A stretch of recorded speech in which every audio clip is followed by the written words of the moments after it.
everybody, what's up? My name is Terrence Lewis. And my name is Jessica Arcee. And you're watching Philly's one and only youth-produced news show, POPPYN. Here at POPPYN, we make sure to address the youth perspective that the mainstream media always conveniently forgets about all the time. And this episode is no different. True.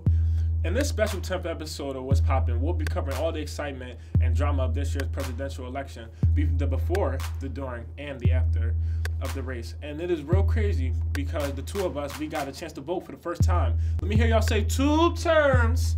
But not everybody was crazy about voting for the first time. Yeah, whatever. I voted for my president anyways. Before the election, some of What's Poppin' team took it to the streets to see on the other youth perspective on voting. So let's check it out. Are you two voting in the upcoming election? Yes. No. Yeah, I am registered to vote, but I'm still on the line between whether or not I'm gonna actually go out.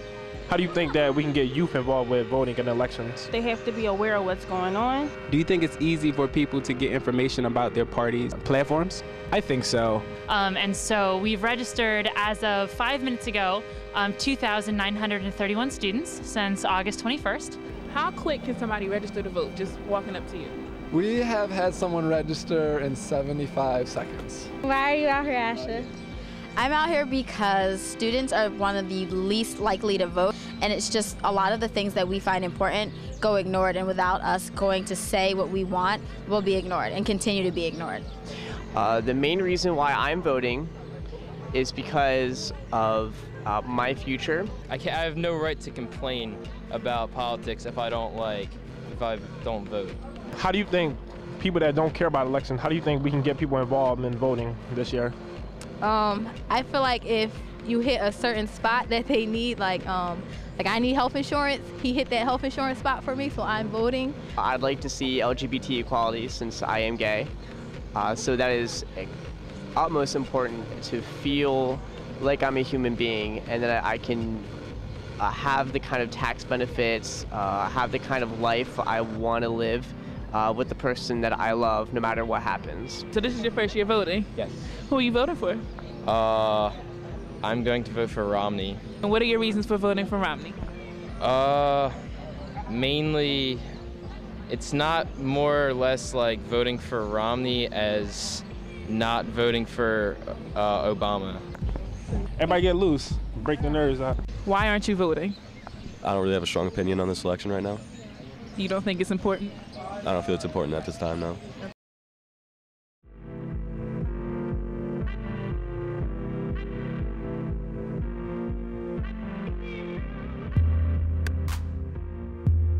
See, Philly youth are thinking and talking about this stuff. Remember, we are the future. Yep. I am your future. Your past, present, future. I am. Terrence215. Follow me on Twitter. Anyways, we talked to a really dope organization in West Philly that is working to mobilize the young people of Philadelphia. They're called the Bottom 4. Of course, POPPYN had to go see what they're all about. Take it away, Saeed. The Bottom is the name of the neighborhood, Mantua in West Philadelphia. People in the community have been calling that for about 30 years. So we just kind of wanted to keep it simple and original. The 4 is just, it could be for community, it could be for the love of it, it could be for change. And we just wanted to kind of leave the rest open. So that's how we got the name, and that's what, our purpose is, to continue to do positive things in the community. You don't have to do much that day.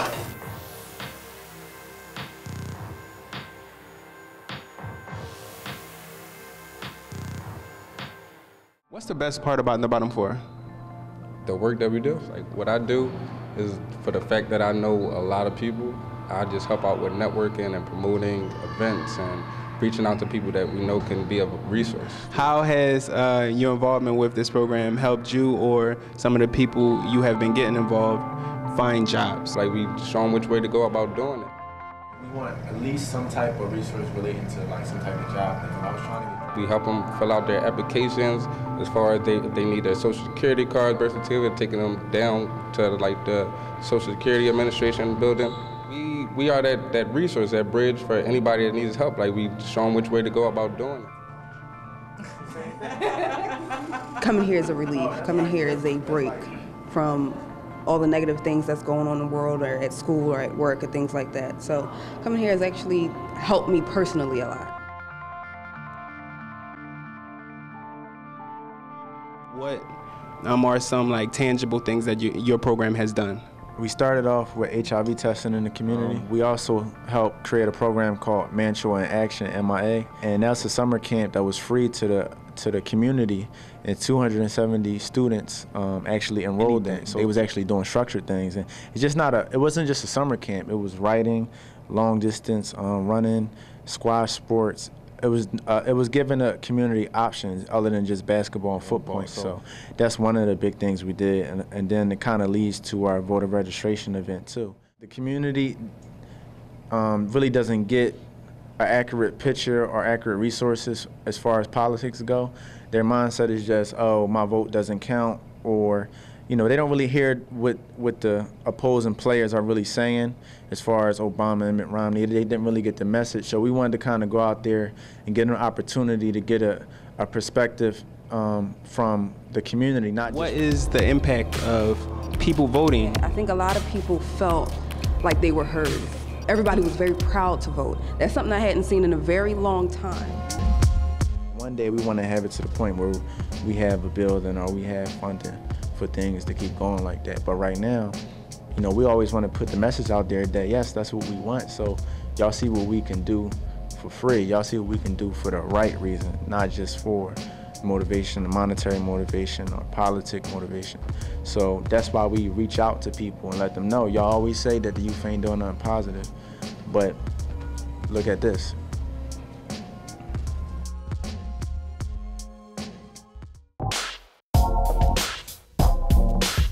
That was cool. See, POPPYN is all about highlighting youth doing awesome things in the city. Yo, Terrence, pay attention. Hit me. Oh, my fault. I forgot we was filming.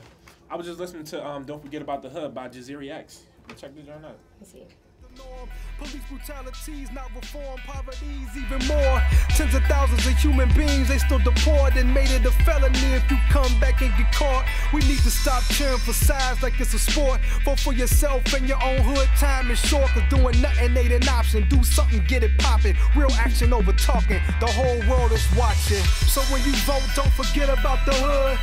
Get out and vote, but don't forget about the hood. I ain't telling folks don't get about the hood just when you living good. Yeah, I like that a lot. It's true. Their whole campaigns, the candidates were talking to the middle class, only the middle class. It seems like they forgot about everyone else of lower classes and dismissed their vote. Well, next we're talking about a youth panel that was sponsored by What's Poppin' to inform y'all a little bit about politics. We had the panel at Temple University and brought together students of all different political backgrounds and beliefs. Let's go to Taylor and see what's poppin'. Hi, I'm Taylor and I'm here with What's Poppin', and today we're having a panel discussion about the youth and politics in this 2012 election. Let's come check it out.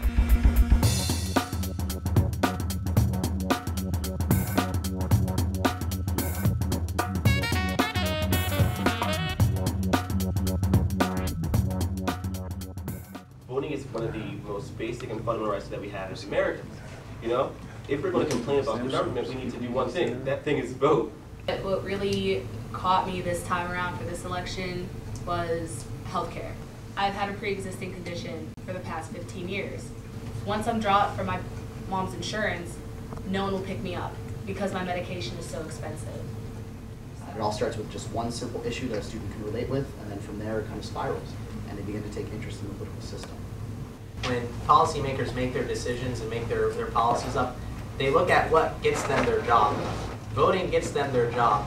If the youth don't show up to vote, they're not going to give us any more money for anything like education or student loans, student debt, anything like that. And I think if we had more voices in the debates, it would foster a real conversation about the issues. And unfortunately, we do not have that. If we want to have real discussion, we need more voices in the debate, because then it just ends up being back and forth between two candidates, and they almost sound the same. It's just talking points. We have time for one more question. So how would you, and me being the same age, you get me into politics? I don't like it, because I registered to vote. I'm only voting for Obama just because I would like to see a black face in the back of my Textbooks when they got the president. I'm glad to hear that you plan on voting for somebody, even though it's not the person that I agree with. But I'd just like you to know that while I disagree with him on many things, there are plenty of good reasons for you to look at President Obama and his platform and reasons to vote for him, other than color of his skin and things like that. So, to your question about getting involved, he has a great website that you can go on to and read up on his platform, and so does Governor Romney. Terrence is like speaking to POPPYN's audience. His concerns and what he's talking about is like very legitimate. This is like a lot of how the youth feel. You made an excellent point. I couldn't agree with you. I couldn't agree with you more. I'm not going to sit here and I'm not going to tell you think one way or think another, or you're wrong for thinking one way or thinking another. But there's a reason I asked you a question, because that's how the conversation starts. Yeah. The conversation starts by me finding out what is it you want to pursue, and then letting you know how it's going to tie in, how it's going to connect. And how do you feel about this event? I found this event to be very informative and surprisingly agreeable among the panelists, despite the diversity of ideology. And why did you come out tonight? Well, I've done some work with the college Dems, so I came to support David and Liz, but also it seemed like an interesting topic, and after coming here, POPPYN sounds really good. What did you take away from this event? That we all agree a lot more than we think we do. I think that the emphasis on the drawbacks of bipartisan political behavior was something that everyone should really hear, because we do agree on a lot of different things, and to focus on what we agree on will be much more productive at the end of the day in the political process. I like how you guys try to keep it bipartisan and pretty even with the diversity of the speakers, and I love that we're talking about politics. Hey, we just seen this real cool panel on politics, and for more information on how you can get involved, like our page on Facebook, follow us on Twitter, and watch our YouTube channel, and that's what's poppin'. Walk in. All right, all right, all right. Oh. Look at you.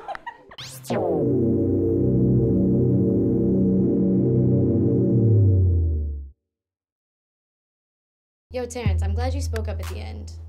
Everyone was always so scared to bring up race. You spoke for a lot of youth in Philadelphia. Well, I'm tired of no one wanting to talk about it, so we really did go out to the streets and finally bring it up. We talked about race and how it affects the election. Jasmine's at 15th and Market to break down the whole race thing. Check it out.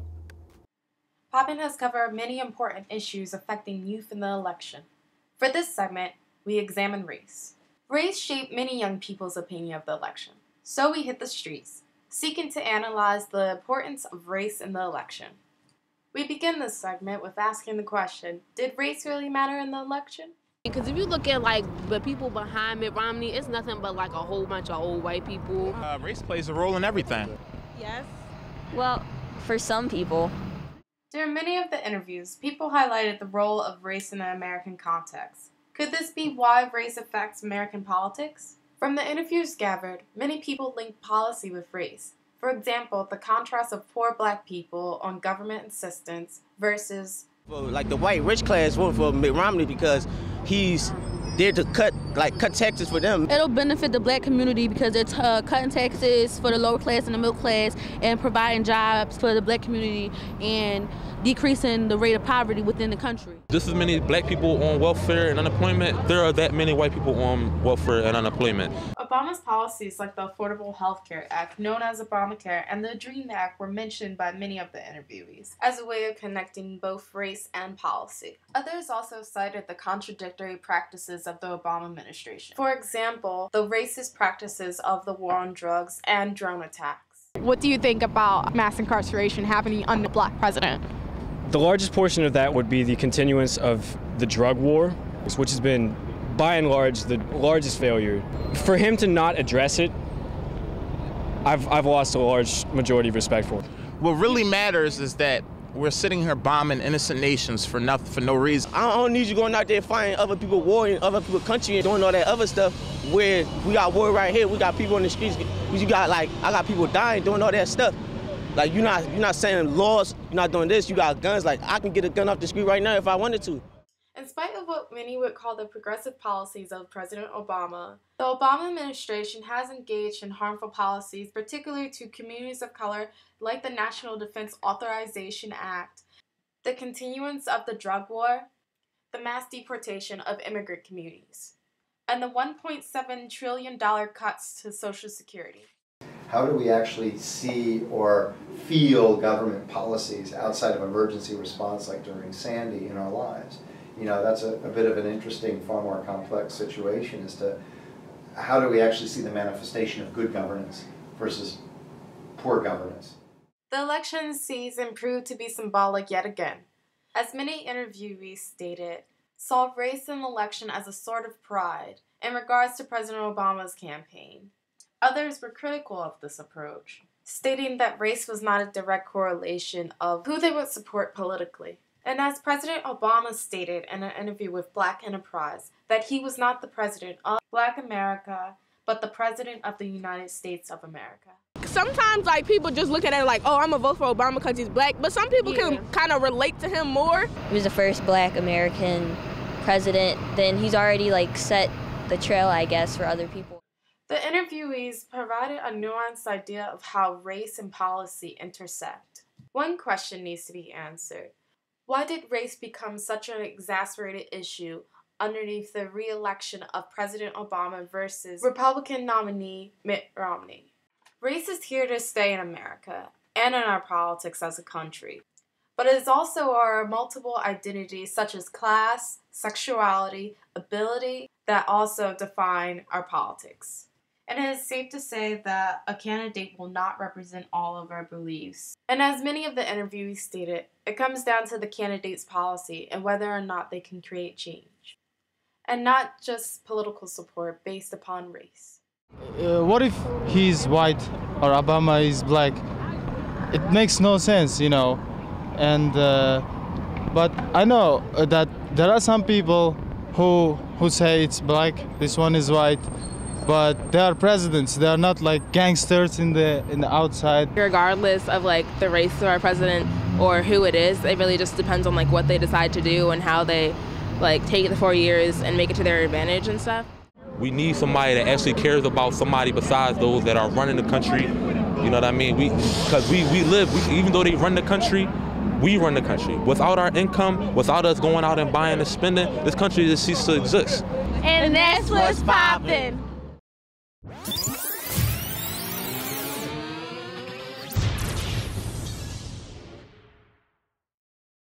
So what did you think about that, Terrence? I really thought that the kids really hit some like vital points that like this is the type of things that me and my friends we really do talk about when we think about the election, not what you see on like Fox 29 or nothing like that. So I thought it was real good. Yeah, no, I feel you. But on to bigger and groundbreaking news. What's Poppin' had 3 students that were eligible to vote this year and were willing to share their first time voting in the first time voter segment. Alright, let's do it. Hey, late.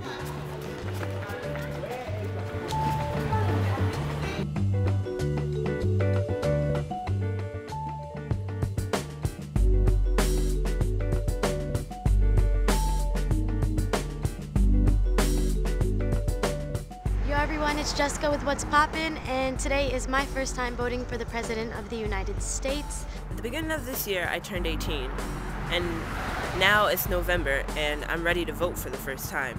Alright, so I just left the house, and I'm so excited to go vote today. I want to go vote, first time, but I might not be able to. I'm a little nervous and excited that I get to finally do this. I'm going to go pick food. I feel should be the best man in the White House. The name on my birth certificate and the name on my ID and Social Security number, the name that I go by, are different. I'm scared, a little nervous, like I don't know the process, whatever. So that might give me some problems with documentation. And it's my first time voting, so I'm really energetic, really hype. I'm here at 10th and Thompson in North Philly at Harrison Homes to go vote. So anyways, let's go see what's poppin'.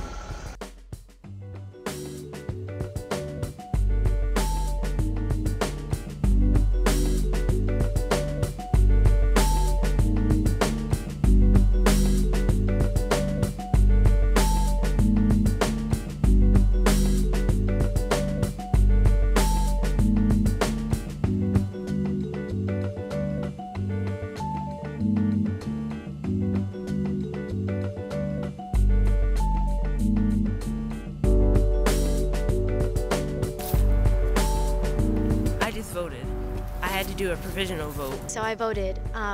As you guys can see, I have my I voted sticker. Which is when I don't use any technology, I fill out a form and they send it in. And I gotta say, it was one of the most surreal experiences I've ever witnessed today. I felt so patriotic just voting. We're able to make a decision in who governs us and who makes the major decisions in our country. And it's our duty and our right, and we should use it, exercise it. I don't know, I'm nervous about the election. We'll see with what happens with the results tonight. The election is so close and every vote counts. So if I didn't vote, I would just be nervous. And hopefully we will get the best candidate into the White House to represent the United States of America, whether it be to re-elect President Obama or is it to inaugurate Governor Mitt Romney. And I believe the American people, they will choose, the best option. And that is my first time voting. Thank you. So wasn't it your first time to vote too? I got up, pressed that button for my President Obama. Let me hear y'all say 2 terms. It was such a great experience to get my voice heard. I can't wait to do it again in 4 years. See, you can do that every 2 years with the local and state elections. Oh, don't know that. Wait, I think I will. Good, you should. Okay, our next segment will break down the media that goes into the political races and breaking it down.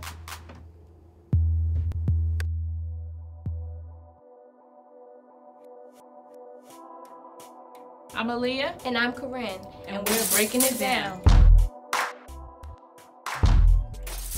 Yo, Aaliyah, what's up with this music? I thought we were going to be breaking it down today about the presidential election. Yeah, don't you know that song Ends in Paris by Jay-Z and Kanye West was sampled by the French socialist candidate Francois Hollande in his 2012 presidential campaign ad? Gold bottles, soul models, spilling ace on my sick days. Yeah, I know that. The now President Francois Hollande used the campaign ad to gain support of his minority voters in urban Paris. But what does that have to do with us here in America? Well, Francois Hollande's use of popular culture to serve political purpose is a tactic that is also commonly used in American politics, especially during the 2008 and 2012 presidential election. More and more in the recent years, we've seen politicians using star power to win the support of voters around the country. Big hitters like Jay-Z, Beyonce, and Lady Gaga are avid supporters of President Obama, while stars like Kid Rock, Leonard Skinner, and Clint Eastwood are backers of the Republican candidate Mitt Romney. So how do these stars exert their influence for the presidential candidate of their own choice? Well, Nicki Minaj said in a mixtape that the economy would be better off if Romney was president. But didn't she tweet how excited she was that Obama won the election? It's interesting how those kinds of remarks can influence the decisions of younger voters. Not long after that statement was released, a lot of young people were co-signing her opinion. That's true. It's important for celebrities to be careful what they publicize on internet because it can have a very strong effect, especially on younger voters in the election. Yeah, most young people aren't reading newspapers or watching the 10 o'clock news. They're getting their news from Google, Twitter, Facebook, Instagram, and YouTube. Some things we see on the internet are just opinions based on what producers may or may not know. However, they still affect other people's opinions. Right. How many videos are featured on YouTube by people who are not necessarily informed on political issues or the election, but just have a camera, computer, and know how to upload a video? But you have to hand it to them. Our fellow YouTubers really have a lot to say about politics. The first ever presidential rap battle. Romney's face. That's that stuff I don't like. So what about these types of commercials? In the last few years, America's been knocked down. Under Clinton-Gore, prescription drug prices have skyrocketed. Obama's second term would be a rerun of the first, and our country just couldn't survive that. Gore opposed bipartisan reform. George Bush has a plan. And the future of our country is at stake. American Crossroads is responsible for the content of this advertising. These more formal advertisements are endorsed by super PACs. That's right, super PACs. Although super PACs and presidential candidates aren't supposed to have any connection with each other, who can really say who knows who?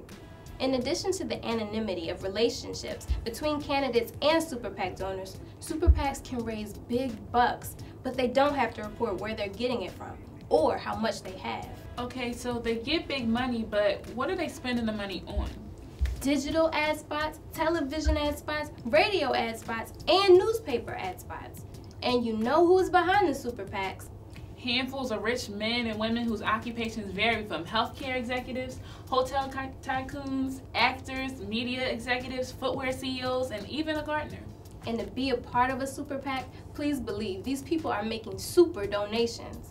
Don't believe me? Just look at casino magnate Sheldon Adelson. According to the Washington Post, Sheldon spent nearly $150 million in support of Romney-allied super PACs.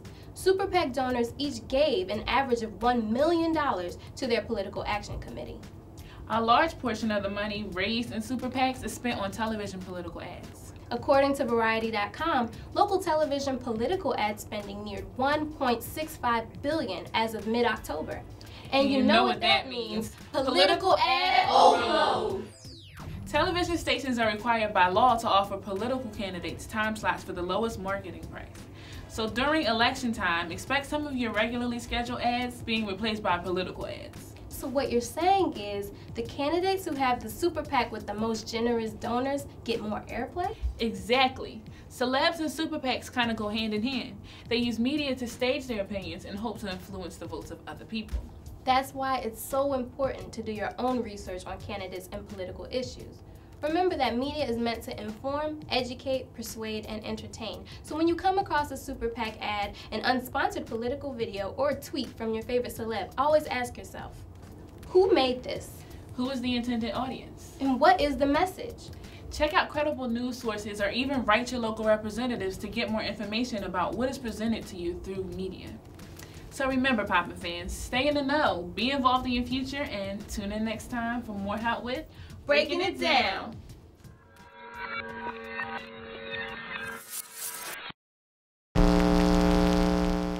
See, media is too powerful. It's crazy that that's our main source of information. Don't forget to check your sources.